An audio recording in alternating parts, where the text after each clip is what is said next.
So ladies and gentlemen, it's time for a new Power BI update. This time it is for April 2024.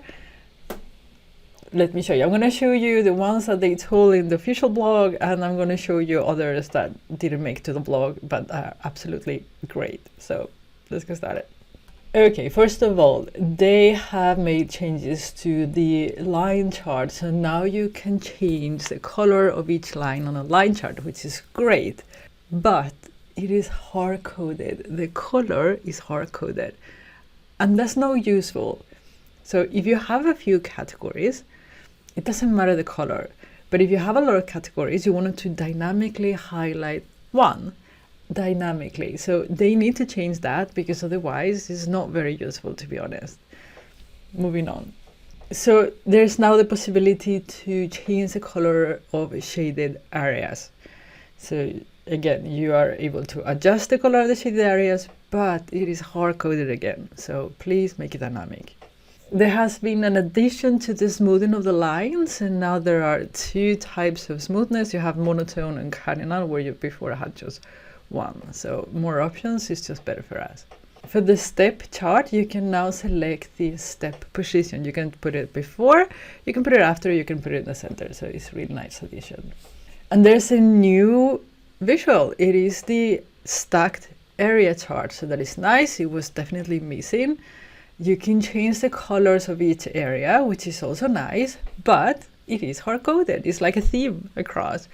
No good. Needs to be dynamic, please. So there are some changes on the PowerPoint integration with Power BI. Now there is a new drop-down at the bottom left corner that will allow you to choose if you want to see live data or if you want to see snapshot. There's another setting, and is if you want to present your Power BI data in PowerPoint and have the data updated live. So before, the data was just updated when you press refresh or when you just loaded the chart. But now you have the possibility to actually say that you want live data and how often do you want it refreshed. That's a nice addition. And last but not least, when you are adding a visual from Power BI into PowerPoint, it will try to give you a suggestion for what the title of the slide should be. So I guess it's nice. It will save you time. Dynamic per recipient subscriptions were introduced last month. And this month, they have increased the number of recipients you can have. Before it was 50, now it is 1,000. For the mobile, so the mobile app now supports folders also. If you have missed, they now have folders on Power BI service. Hooray! So now the mobile supports them too.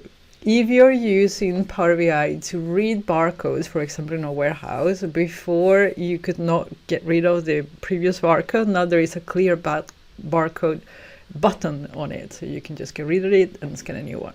And now there is a new button in Power BI Mobile that allows you to, if you turn it on, force the Power BI report open always in full mode, which is very, very nice, because most of the reports, unless you have made it mobile, are better viewed in full screen.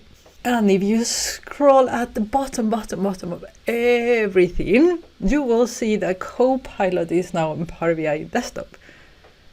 And if you're wondering, why would they put that at the end? Why wouldn't they just brum, we have Copilot in the desktop? Well, it's not very good. It's still the Q&A, but with the new ChatGPT, I guess. So yeah, not very good. I guess they don't want to make a big fuss of it as yet. So give it a try. You never know. And now the bonus round. So there are two things I want to show you.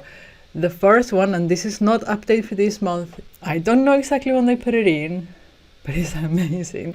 So now when you pick a column or a measure or whatever, the column properties appear on the report tab. So you don't have to go to the modeling view to actually do changes like sort by or add decimals or things like that. That is just an amazing update that they haven't told us about, or at least I missed it.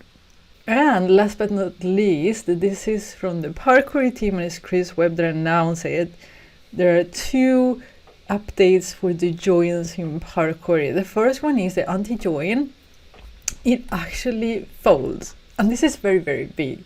If you don't know what folding means, it means that actually the back end of your database, your source data, is doing the job rather than Power Query in your computer. So if you have more resources, it will go faster. It's a great thing, because before, joins always broke query folding. So this is a very good. The other one is that there's a new join. It's called semi-join. We'll talk about it in a separate video.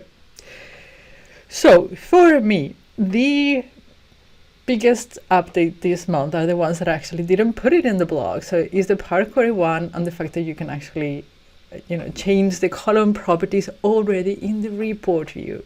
So those are my favorite. What are yours? Let me know, and I'll see you in the next video.